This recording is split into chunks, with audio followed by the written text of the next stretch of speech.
faut se libérer. Il y a tant de raisons de se rebeller, trop d'injustice et pas vraiment de liberté. Regardez, tout est pollué, des rivières à la mer, des chansons au chant, des pensées à la société. Il faut se libérer, il y a tant de raisons de se rebeller, trop d'injustice et pas vraiment de liberté. Regardez, tout est pollué, des rivières à la mer, des chansons au chant, des pensées à la société. Il faut se libérer, noyés sous la publicité, les tentations bon marché ou plutôt mauvais. La frustration sur le seul réel effet, la déception se fond alors doucement dans la psyché. La conclusion se révélera très souvent dans la dépression. Oui, c'est une collective dépression à cause de la société de consommation. La meilleure solution contre ça, c'est le boycotter ici ou là. Boycotter, boycottons, boycotter, boycotter, boycotter, boycotter, Alors, effectivement, tous ces événements fait que, est-ce qu'on, maintenant on peut, après on va parler complotiste ou ça, mais c'est quand même très étrange. Tous ces événements extraordinaires qui sont arrivés au moment où il y avait des actions gilets jaunes, il y a eu l'attentat de Strasbourg, il y a eu l'attentat de Lyon, il y a eu, je sais même plus, bon, il y a eu forcément Notre-Dame, celui de Nice. Alors, celui de Nice, dans une ville comme Nice, un jour c'est quoi, c'était le 14 juillet.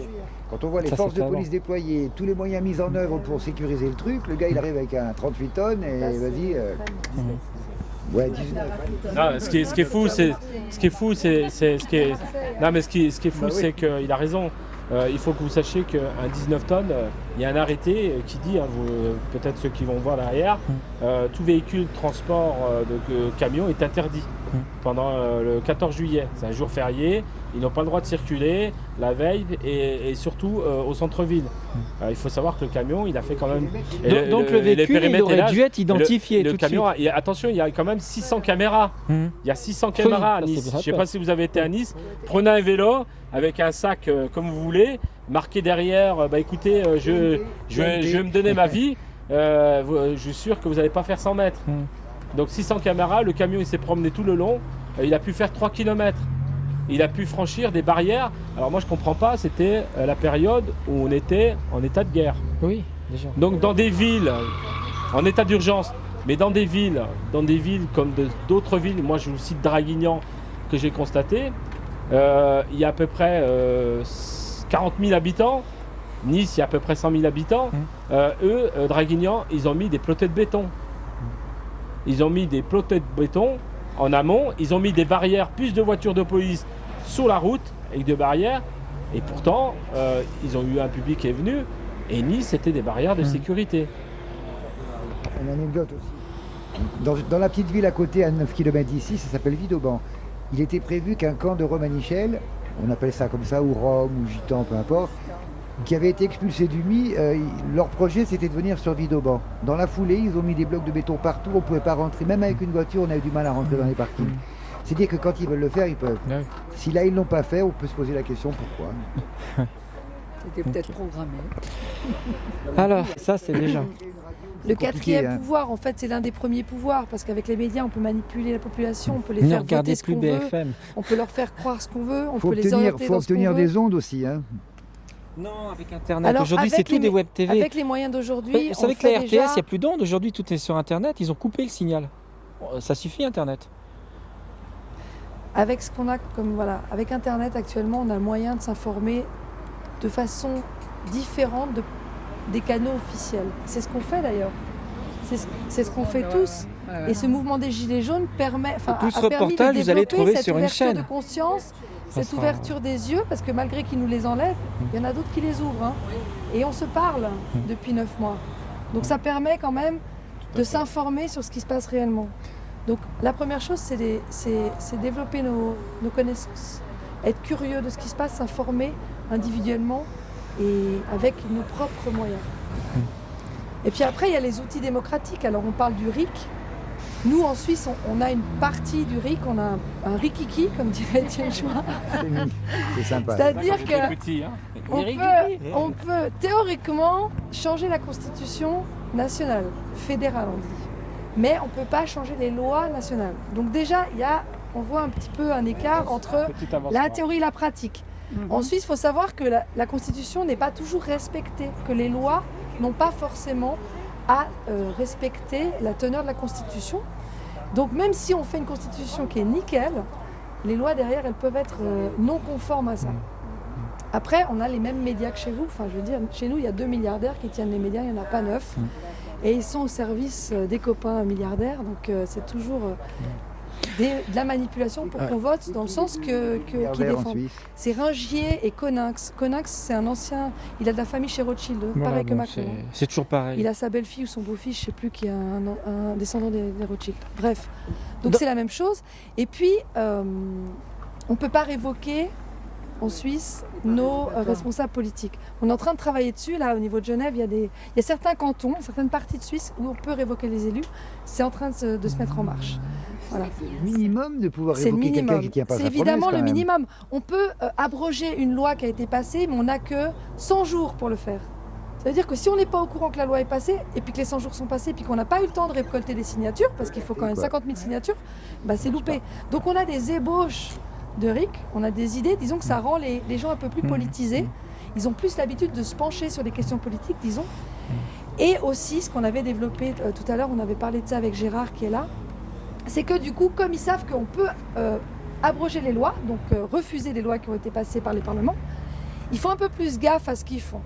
Ils font un peu moins des lois qui sont contre l'intérêt général, ils y vont plus doucement. C'est aussi pour ça qu'on a toujours une marge par rapport à la France en termes de dégradation sociale. Il y a toujours un décalage de 5 à 10 ans. C'est un peu comme entre les États-Unis et la France. Parce qu'ils savent que derrière nous, on peut quand même se mettre en marche pour révoquer leurs lois, un petit peu abroger leurs lois. Si, mettons, il ferait une loi sur la retraite, vous pourriez intervenir en disant, mais pour l'âge de la retraite. C'est ce qu'on a fait d'ailleurs. Voilà, c'est ce que vous avez fait, il me semble. On a tout à fait fait ça récemment. Ouais, il y a récemment, j'en ai entendu. Donc il y a ça quand même comme contre-fou, comme garde-fou.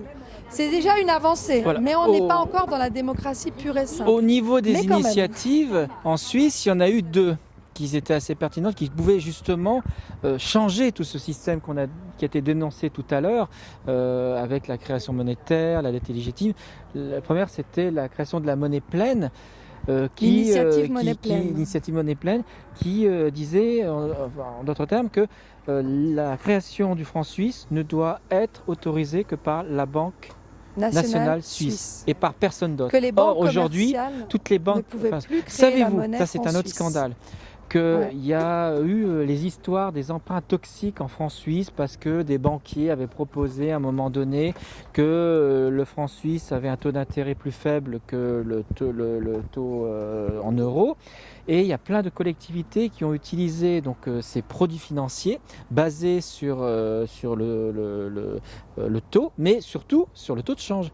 Or, lorsque ces collectivités locales ont emprunté à des banques françaises, ce sont des banques françaises qui ont créé de l'argent suisse de rien.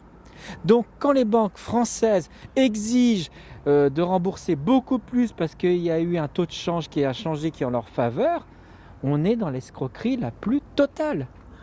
C'est pas la Banque nationale suisse. La Suisse n'a rien à voir dans tout ça. Parce qu'il faut savoir que les banques peuvent aussi créer de la monnaie étrangère. En France, on peut créer des francs suisses aussi, actuellement. Donc cette initiative demandait à ce que ce soit que la Banque nationale suisse qui puisse créer le franc suisse. Comme dans le temps, la Banque nationale. Comme à l'époque. Voilà. On avait notre banque de France. Hein, avant la monnaie électronique, la monnaie scripturale, il n'y avait que les banques nationales qui pouvaient, les banques centrales qui pouvaient créer les pièces et les billets. Dans l'Empire romain, l'usure était interdite. Et dans les 3 religions monothéistes, c'est un grave péché. L'intérêt, c'est le mal. Alors, cette initiative n'est pas passée pour une raison, mais assez ahurissante. Bon, déjà, il y a eu énormément de publicité payée par les banquiers qui ont dit que c'était une propagande, une catastrophe. Et l'argument numéro 1, c'est « Mais le système, il marche bien aujourd'hui, pourquoi vous voulez changer ?» Et comme beaucoup de gens disent, ils sont encore dans leur confort, « On ne va pas tenter quelque chose parce que si jamais ça ne marchait pas. » Et c'est uniquement pour cette raison. Pardon. En fait, il y avait 3 raisons. Il disait qu'elle était inutile. Donc, comme tu disais, que le système marchait très bien comme ça. Alors, je me demande qui croit encore à cette fable. Et qu'elle était dangereuse parce que c'était inconnu. J'avais jamais fait ça avant. Alors, attention, on ne connaît pas. Et qu'elle allait nous coûter cher. Par exemple, qu'on allait avoir des crédits beaucoup plus chers, alors que c'était de la pure spéculation. Des inventions, ils actionnaient le levier de la peur chez les gens. Donc, de nouveau, on revient aux médias qui, en fait, nous formatent la pensée et nous dit quoi voter, quoi penser et marche beaucoup à la peur. Les médias et le Conseil fédéral. Alors il y a une deuxième initiative. Moi ce que je voulais... Un commentaire. Oui, on va laisser les Suisses. Dire qu'en plus des médias, le Conseil fédéral, donc l'exécutif suprême de la Suisse, faisait de la pub qui était aussi mensongère, hein, dans le livret de vote. Et donc les Suisses étaient informés étaient désinformés par ces autorités-là. Et ça, c'est une chose. Je veux dire, c'est admirable le mouvement des Gilets jaunes français parce que vous avez mis en avant le RIC. On va avoir des choses à vous expliquer pour ce qu'il faudra éviter, Oui. parce que le RIC, il faudrait que ça soit un vrai. N'hésitez pas, hein, un on vrai. va pas réinventer l'eau Et chaude. moi, hein.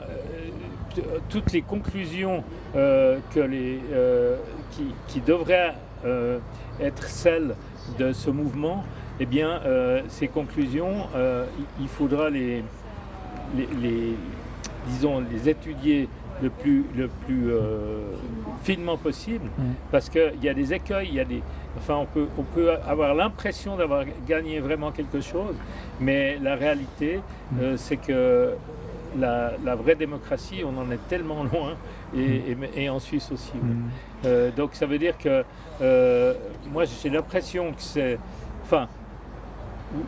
ce mouvement des Gilets jaunes, c'est une sacrée étape. Hein. Il y a vraiment quelque chose qui s'est passé et qui se passe encore et qui va peut-être se passer, j'espère bien, en conséquence. Hein. Mais après ça, pour réinventer le système idéal, il va falloir vraiment aller dans toute la finesse de ce qu'on peut faire pour que le peuple soit le vrai décideurs et pas les lobbies, pas les médias et pas d'une certaine manière le gouvernement comme il est actuellement. Et la finance, etc., et les banques, etc. Alors, oui, tout à fait. On est tout le temps en train de se dire, le jour où on crée un RIC, il faut surtout pas, il faut surtout faire très attention qu'on ne soit pas enclavé par un système où on nous l'accorderait et justement il y aurait comme des suppositions, des barrières, comme un barrage.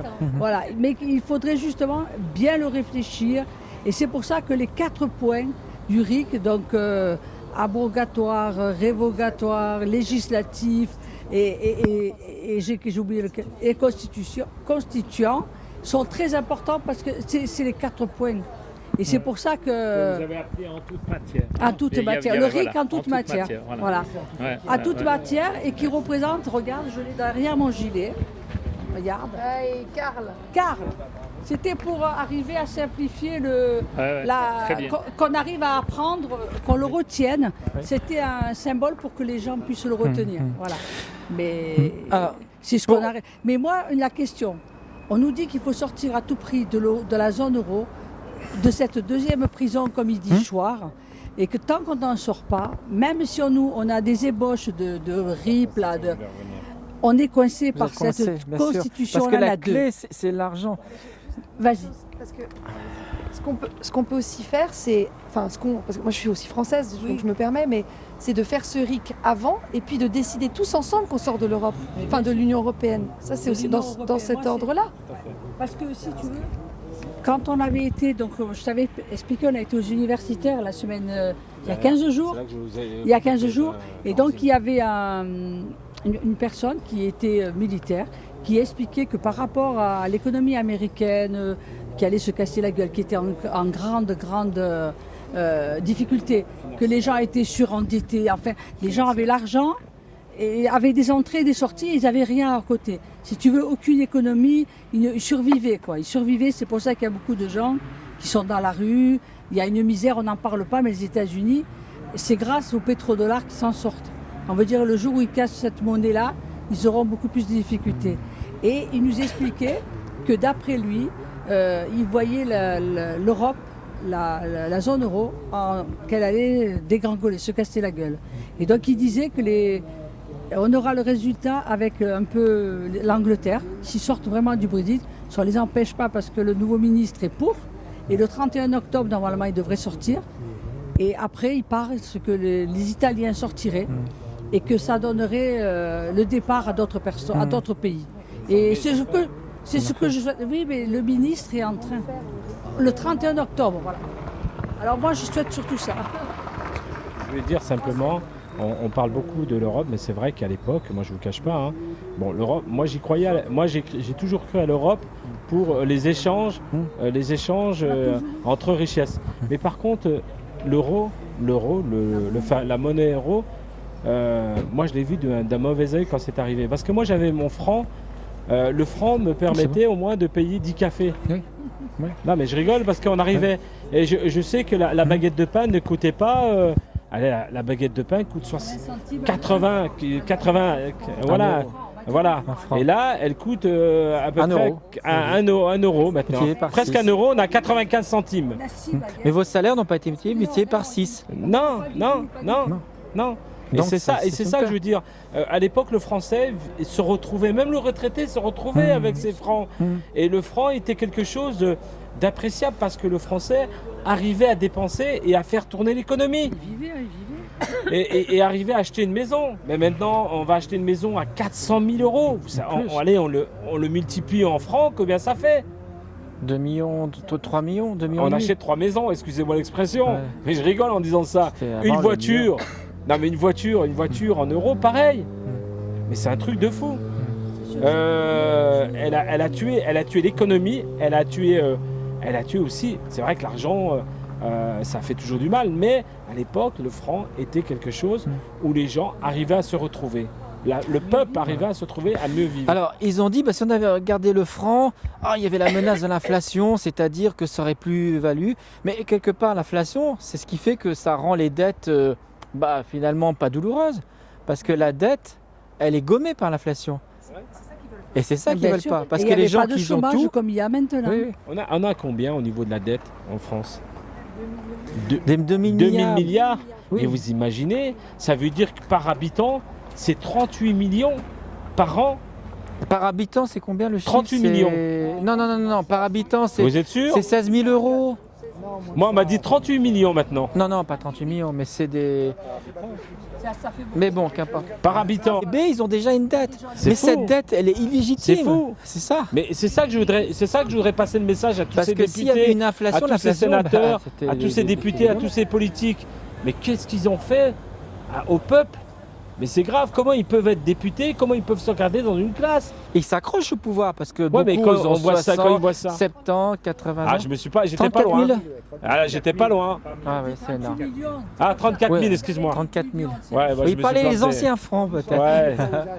Ouais, moi je suis milliardaire avec mes fleurs, délire, avec mes casquettes. Voilà. Donc c'est pour ça que c'est une grosse inquiétude. Qui ont peur. On discutait quand on a été aux universitaires, il y a quelqu'un qui me dit mais si jamais on revient au franc et qu'on ne s'en sort pas, si tu as une maison, on te la prend. Pourquoi on me prendrait ma maison ? J'ai dit, il y a des gens qui ont des peurs comme ça avec l'Europe. Ils se sentent en sécurité dans la zone euro, mais souvent les gens qui disent ça, ce sont des gens qui ont revenu où ils n'ont pas trop de problèmes dans leur Le seul risque, ce serait, comme le franc, on dirait qu'il ne vaudrait plus rien, vous ne pourrez plus acheter à l'étranger. Mais la France est un pays riche, il suffit elle s'autoproduit. Ce qui s'est passé en Russie, quand la Russie a été boycottée, interdiction de vendre à la Russie, c'est il y a quelques ans, est-ce que la Russie est tombée ? Non, parce que c'est un pays qui est tellement riche. Aujourd'hui, ils s'en foutent, ils produisent de tout. Le boycott a été salutaire pour eux. Bien sûr. On revient à l'autonomie. Exactement, finalement, il faudrait qu'ils nous boycottent à nous aussi. Le pays qu'on a boycotté, les Américains on a perdu toutes nos industries. Non, mais si. Il y a beaucoup de gens. Cuba, les Américains ont boycotté des années. Mais alors moi, ce que j'aimerais dire, c'est qu'en fait, alors la France retrouverait une certaine autonomie, mais par exemple, la Grèce, elle n'aurait pas tous les problèmes qu'elle a si elle pouvait être autonome par rapport à sa propre monnaie, par rapport à l'Europe. Et dans ce type de pays, il y en a d'autres en périphérie de l'Europe, et même l'Italie, même peut-être le Portugal ou l'Espagne. Je pense qu'en étant autonome, ils auraient déjà une possibilité éventuellement d'évaluer un peu leur monnaie et du coup, eh bien, le rapport aux autres serait beaucoup plus correct. En fait, le fait que l'euro reste l'euro partout, en fait, ça crée des différences, des inégalités bien plus fortes que si les monnaies étaient indépendantes. Face à des géants comme la Russie, comme l'Inde bientôt, comme le Brésil, comme la Chine, qu'est-ce que représenterait la France, tout petit pays isolé? Franchement, je suis pas Mais certain. mauvais argument, c'est pas parce qu'on est un petit pays qu'on est malheureux. L'exemple de la Suisse, l'exemple du Luxembourg, les plus petits pays s'en sortent mieux que les grands pays. C'est eux qui s'en sortent le mieux. Mais pourquoi? Parce qu'ils sont autonomes. Ben oui. Le but, il est là. L'autonomie, on te l'enlève en vendant tout. C'est normal. Pourquoi les entreprises? C'est justement Oui. pour qu'on soit dépendant des autres. Voilà. Le jour, regarde, il y a beaucoup plus de gens maintenant qui ont compris ça. Ils repartent, ils font des petites entreprises, ils font des paysans qui font du bio. Ils se sont rendus compte qu'il y avait une nécessité parce que la France a des richesses et qu'il faut s'en servir des richesses de la France. Et il y en a beaucoup qui comprennent dans les villages, dans tout ça. Nous avons un exemple d'un village près d'Avignon qui s'appelle Saillant, qui, quand les municipales ont été là il y a 5 ans, puisque l'année prochaine on revote, ils se sont opposés à leur maire qui voulait placer un supermarché. Et le village vivait bien, ils sont 1200 habitants. Ils ont fait des signatures contre le maire, ils ont été 800 sur 1200. Il y a une pétition pour ne pas vouloir le supermarché. Ils ont gagné. Après, le maire a fait pression parce que comme il avait le pouvoir, c'est moi qui décide ici, là, je le ferai. Il a quand même insisté. Les gens ont été voir c'était Casino ou c'était Super Intermarché et il y en avait un troisième. Ils ont été voir les trois groupes. Et comme ils ont vu les trois anciennes, et comme ils ont vu que le peuple était contre, enfin la population du village, eh bien, ils ont préféré s'en enlever parce qu'ils ont dit si 800 personnes sont contre, ils ne viendront jamais me faire des courses. Donc voilà, donc 800 personnes ont eu la signature. Après, qu'est-ce qui s'est passé? Le maire a dit de toute façon, je serai encore maire. Et après, les gens ils se sont dit mais pourquoi on ne ferait pas nous une liste? Pourquoi on ne s'opposerait pas? Ils l'ont faite, ils l'ont mis en place, elle fonctionne. Ils sont actuellement encore en train, ça fait 5 ans, c'est passé dans la presse, et la commune ne s'est jamais aussi bien portée que depuis que les citoyens s'en occupent. Parce que les citoyens, ils savent ce que c'est un porte-monnaie. On sait gérer notre argent. Alors que les autres, ils s'en foutent parce que... pas des dérogiques. Voilà. Donc voilà, c'était juste une petite... Voilà. Et puis dans la série, alors moi je voulais ajouter une chose dans la série d'idéal qu'on pourrait avoir, que les pays s'autodéterminent. La Suisse, elle n'est pas à l'abri du projet européen. On a actuellement un accord cadre qui est en risque de signature et qui serait en fait plus ou moins imposé à la Suisse de s'aligner sur l'Europe. Sur l'Union européenne, oui, bien sûr. L'Union européenne, dit voilà. toujours l'Europe. Bien sûr, sur l'Union européenne. Ouais. Et bien sûr. Ah, bah oui. Plus les pressions. Alors, je veux dire, le CETA, c'est une catastrophe parce que là, ça dépasse l'Europe, puisqu'en fait, le Canada est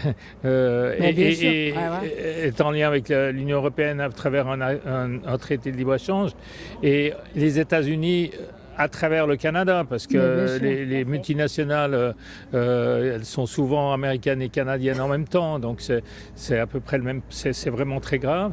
Nous, en Suisse, eh bien, on travaille aussi sur la question de ces traités de libre-échange, et entre autres, il y en a un qui concerne 50 pays, dont l'Union européenne, dont les États-Unis, le Canada, et l'Australie, etc. C'est TISA.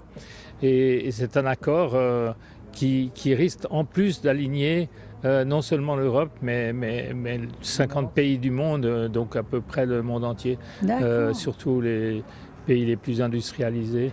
Il y a même Israël dans la liste, c'est terrible. Et en fait, le traité est un peu, en pause, parce que depuis Trump, il y a eu une pause à ce niveau-là, mais c'est un traité qui pourrait redémarrer à tout moment. Trump n'a pas dit qu'il voulait l'abandonner, il a simplement fait une pause. Et si ce traité est signé, il y aura une lutte identique à celle du CETA qu'il faudra mettre en place. Nous, on est très très mobilisés à Genève Mais sur ça. j'imagine, ouais. Hein. Parce qu'en plus, le traité est négocié à Genève. Donc ça, je pense que on a bien parlé, on va peut-être arriver au terme de cet entretien, mais ça montre que les liens qu'on peut avoir entre la France, la Suisse, voilà, on ne veut pas opposer des pays, que finalement on est un peu tous dans le même bain et qu'on a intérêt à se souder, se regrouper, à jouer solo en disant oh oui, moi ça ne me concerne pas, je suis le gagnant de la mondialisation. Il n'y a pas de gagnant de la mondialisation. Le seul gagnant, c'est les riches. C'est les riches. À ce niveau-là, tout le monde va perdre à ce jeu. Et donc, il faut réagir. Et puis, il faut retourner les outils.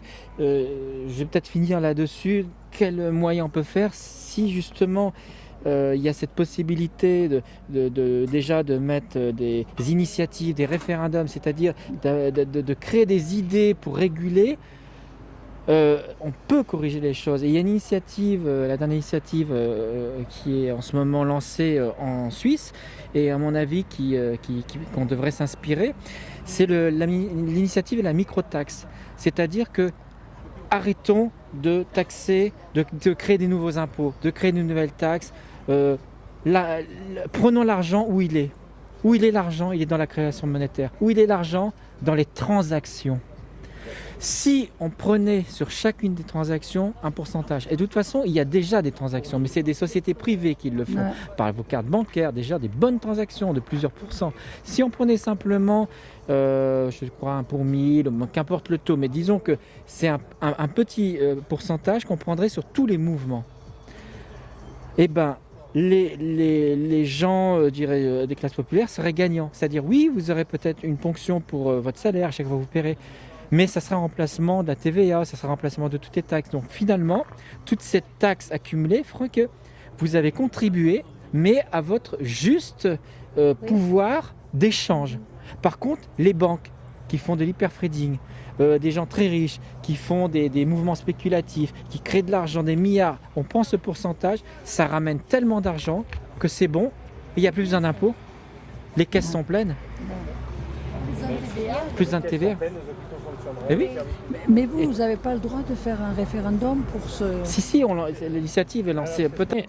On va espérer, parce que c'est pas... Oui, on a 100 jours, et en plus, c'est quand même, dans certaines conditions, c'est pas sûr qu'on puisse faire un référendum là-dessus. Il y a des situations un peu spéciales dans lesquelles on ne peut pas. Alors, normalement, oui, on peut faire un référendum. En Suisse, un référendum, c'est 50 000 signatures.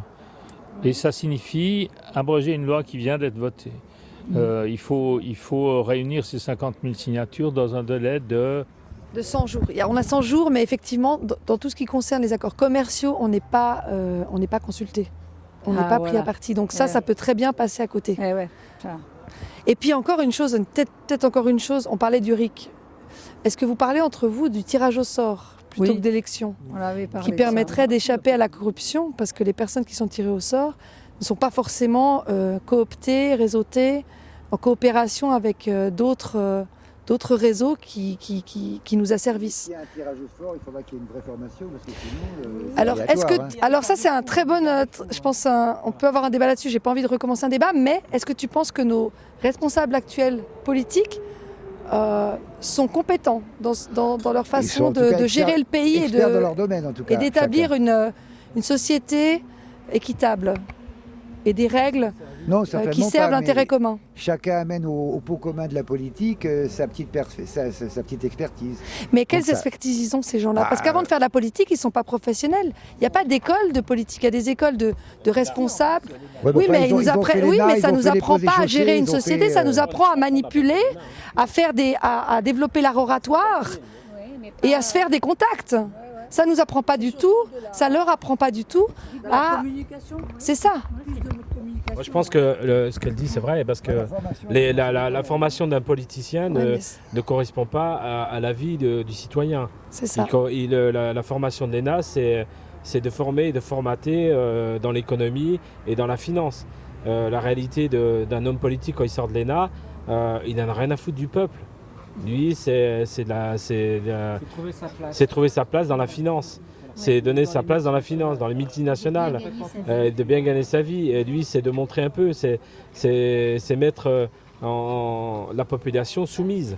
J'ai l'impression, voilà, de toute façon, toutes ces personnes-là qui ont été au pouvoir, hein, ils ont toujours été déconnectés. La preuve, on a des gens qui étaient comme nous, ouvriers et pauvres, quand ils sont rentrés maires, et ils sont devenus comme les autres. On arrive à un stade, pas tous, mais on arrive à un stade où on s'aperçoit que on n'a pas d'exemple actuellement dans une ville, à part parce que c'est le peuple qui a pris. Mais quand on fait le tour dans toutes les villes, ils sont tous rentrés dans le système de la finance. Hein. Ils se permettent de dépenser. Un village qui a 3000 habitants, on va acheter la grosse voiture pour montrer que oui, c'est le maire. Il y a des choses comme ça, vous voyez, il y a plein de trucs. Voilà. En tout cas, il faut un contrôle indépendant. Ouais. Pour être sûr qu'ils Leur débat, pour être sûr qu'ils ne te rendent pas, quoi. c'est ça. Justement. Et qui sentent qu'ils ont la pression derrière. Voilà. Après, il y a aussi, je ne sais pas si vous connaissez Crépuscule, le livre de Juan Branco. Voilà. Donc lui, il explique comment, il explique comment on a mis Macron en place. Il explique bien que ce sont les puissances financières. Et c'est pour ça que la première des choses qu'il a fait, c'était de leur rendre la monnaie de la pièce, c'est-à-dire de l'exonérer de l'impôt sur la fortune. Hein. Donc c'était les engagements qu'il avait pris parce qu'il a été mis en place. Il explique très bien parce que ce jeune-là, qui est très intelligent, un avocat qui défend aussi, comment il s'appelle, l'Assange. Oui, pas en pièces. Non, pas illégalement. Il a mis sur Internet pour les gens qui ne pouvaient pas l'acheter. Parce qu'au départ, personne ne voulait le publier parce qu'il disait trop de vérité.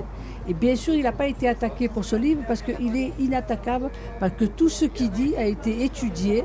Et donc, sinon, on l'aurait déjà interdit. Donc ce livre a été publié et il va passer en livre de poche tellement qu'il a été acheté.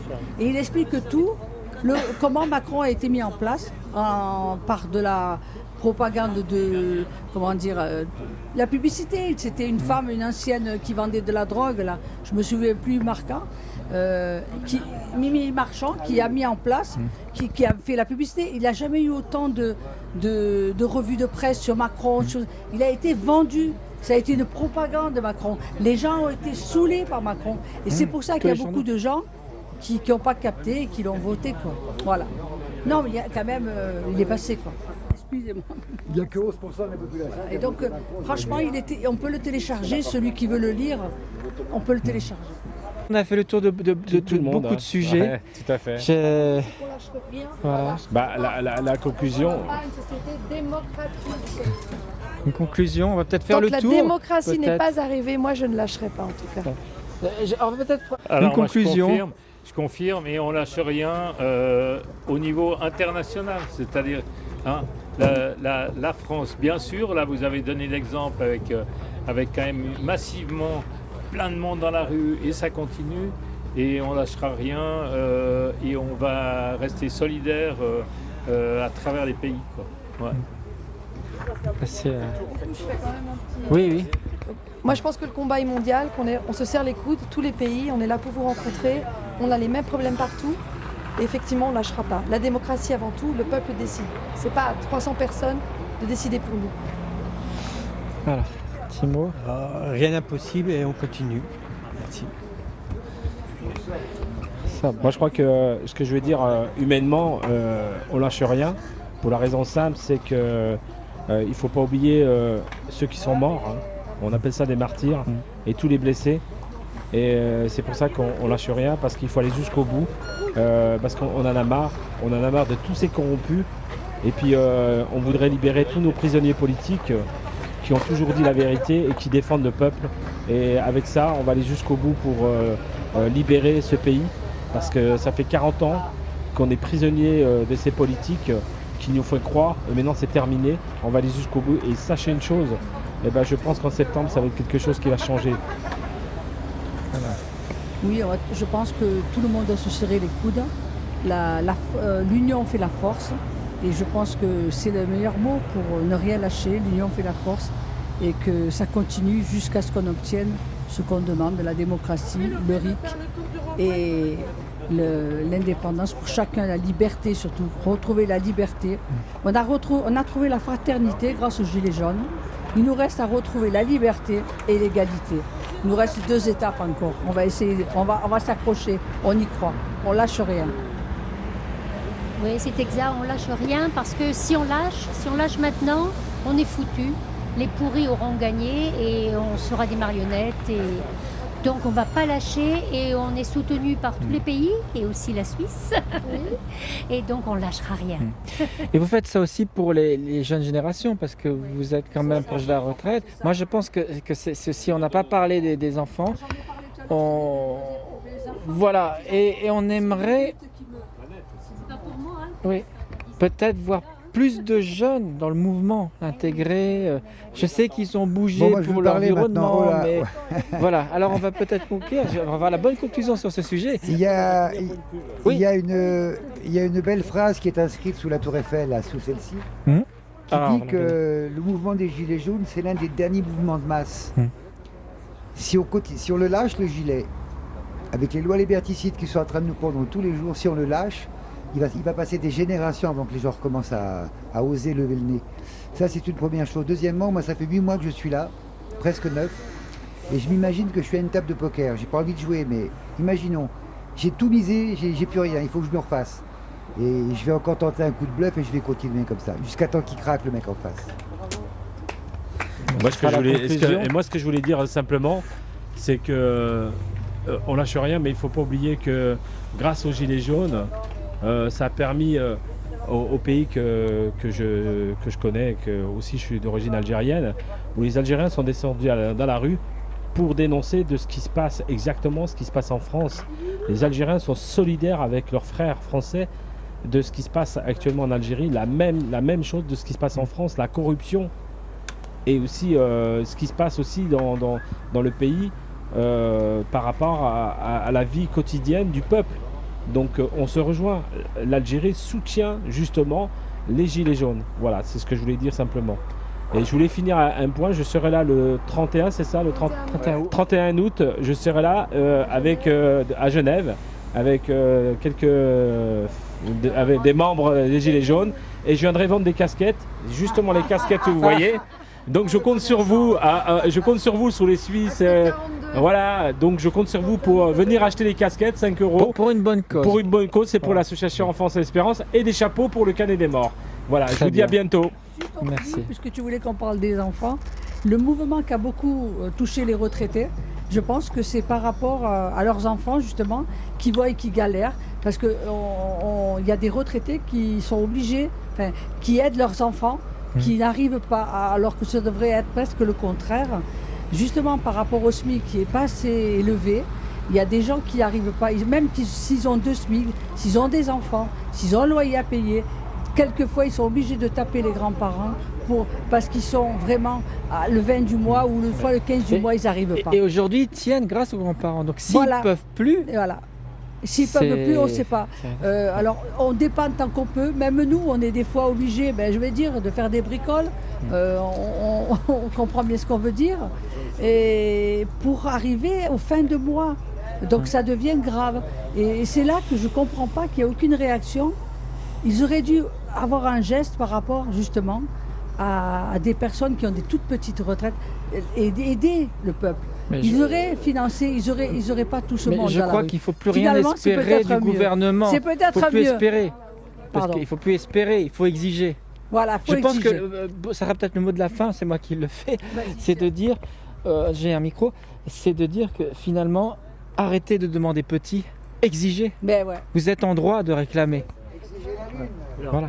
Et puis, alors merci d'avoir parlé du 31 août. Et je veux dire, j'espère que de bouche à oreille, on aura, en tout cas vous 3, mais peut-être encore bien plus. Faites venir des cars. Voilà, je viens de recevoir à l'instant un petit mot de quelqu'un de Besançon qui dit qu'ils en sont au 2e quart qu'ils sont en train de remplir. Dites aux Byzantins qu'ils viennent m'acheter des casquettes. Voilà, voilà. Le message est passé, alors on se Voilà. retrouve. Voilà, très bien. Alors on dit au revoir à tout le monde. Super, Merci d'avoir merci. fait cet entretien. Merci aussi.